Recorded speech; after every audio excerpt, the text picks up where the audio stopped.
Hello friends, welcome my channel learn and grow with Mukta. हम भारतीय विचारकों के योगदानों के बारे में पढ़ रहे थे, जिसमें आज हमारा 5वां टॉपिक है श्री अरविंदो। अरविंदो के बारे में आज यहाँ हम जानेंगे, तो आइए स्टार्ट करते हैं।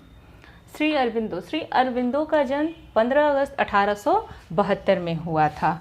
15 अगस्त 1872 में कोलकाता में हुआ था। इनका जन्म कोलकाता शहर में हुआ था। ये एक संपन्न परिवार से थे और जब ये महज 7 वर्ष के थे तभी उन्हें अतिरिक्त शिक्षा के लिए इंग्लैंड भेज दिया गया था। इन्हें कहाँ भेजा गया था? इंग्लैंड भेज दिया गया था। इन्होंने अपनी उच्च शिक्षा लंदन और कैम्ब्रिज विश्वविद्यालय से प्राप्त की।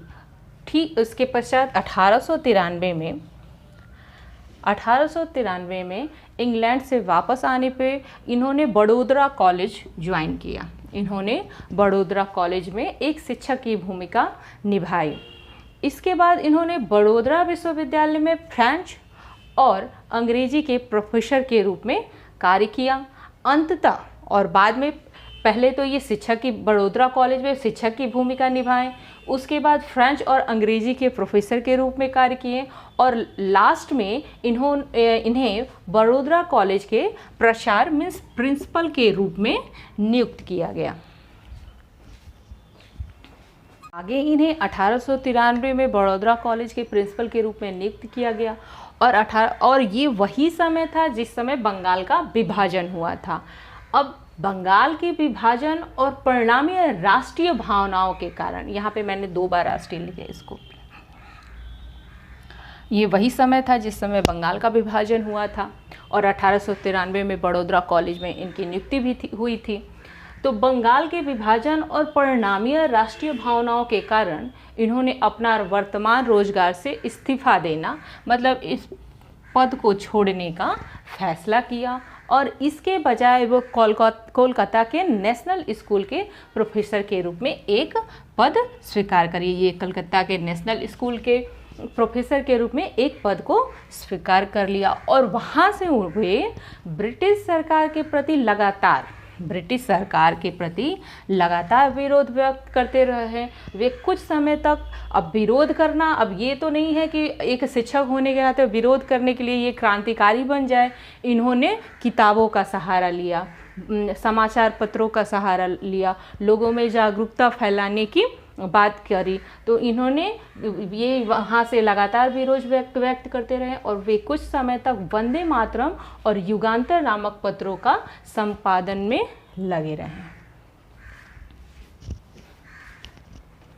आगे हम श्री अरविंदो के मूल सिद्धांतों के बारे में जानेंगे। पहला है एकीकृत शिक्षा। अरविंदो ने एकीकृत शिक्षा दी। इन्होंने बताया कि शिक्षा की एकीकृत अवधारणा बच्चों को एक परिपक्व आत्मा मानती है। परिपक्व आत्मा, संपूर्ण व्यक्तित्व का विकास, और इसका उद्देश्य उनके अंतर्निहित गुणों, इनर एबिलिटी को उनकी पूरी क्षमता के साथ विकसित करना। जो हमारी इनर एबिलिटी होती है उनको पूरी तरह से एक्टिव करना, ये मानना था एकीकृत शिक्षा में। यह बच्चों के मजबूत व्यक्तित्व हमारा तब होगा जब हमारे व्यक्तित्व का संपूर्ण विकास होगा, चाहे वो भावात्मक हो, रचनात्मक हो, संवेदात्मक हो या फिर सृजनात्मक हो के उन्होंने एकीकृत शिक्षा में बताई। आगे इन्होंने कहा कि उनकी सुप्त क्षमता को सक्रिय करता है। एकीकृत शिक्षा द्वारा हम अपने इनर एबिलिटी को, जो कि सुप्त अवस्था में होती है, सोई हुई अवस्था में होती है, उसके द्वारा हम सक्रिय कर सकते हैं बच्चों को।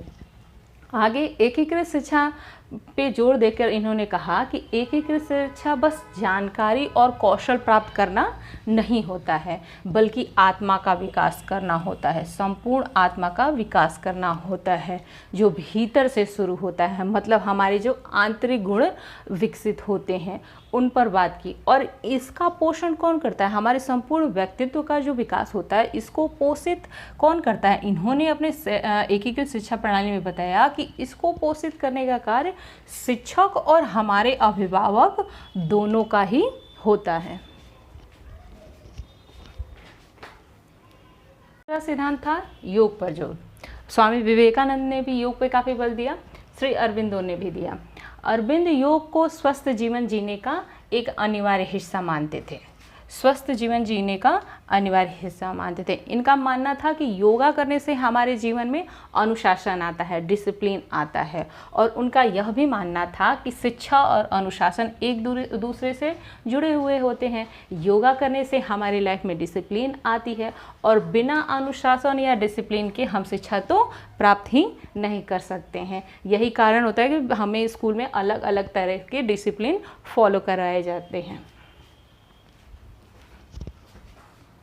आगे तीसरा है मन की 4 स्तर।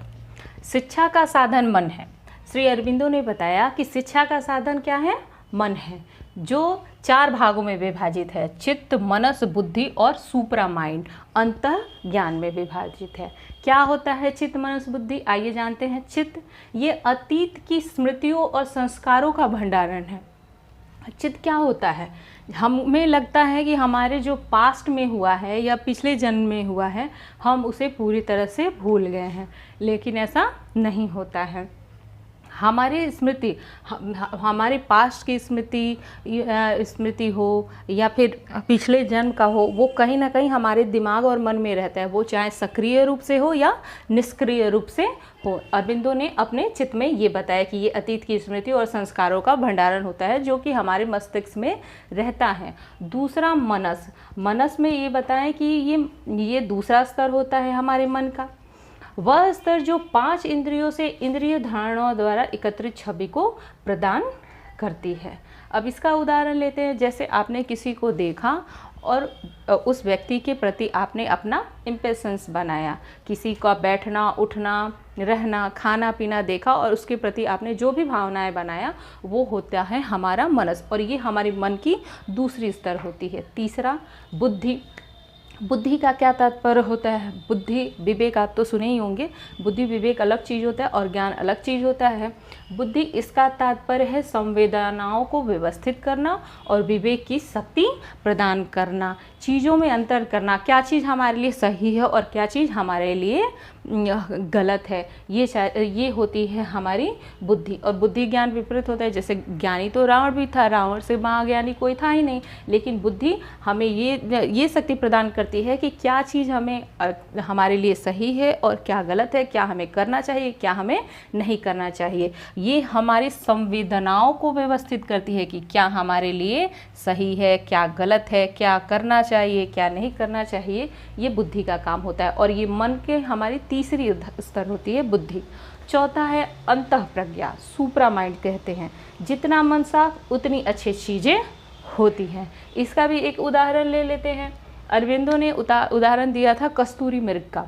कस्तूरी मृग जिस तरह से कस्तूरी को पूरे जंगल में ढूंढता रहता है, लेकिन कस्तूरी उसके नाभि में रहता है, ठीक उसी तरह इंसान अपनी परेशानी और समस्याओं का हल बाहरी दुनिया में ढूंढता रहता है, लेकिन वो सारे हल हमारे आंतरिक मन में है। हम चाहें तो हर समस्याओं का हल कर सकते हैं, इन्होंने बताया। तो ये अरविंदो के सिद्धांत थे। और आज ये मेरी 5वीं टॉपिक थी भारतीय विचारकों की। जितना भी एग्ज़ाम में आएगा मैंने उसको कवर करने की कोशिश की। ये 5 इम्पॉर्टेंट होते हैं, काफ़ी आते भी हैं एग्ज़ाम में, रेगुलर आते रहते हैं। तो फिर अब आगे मेरी जो क्लास रहेगी वो दूसरी यूनिट से रहेगी। ठीक है, थैंक यू।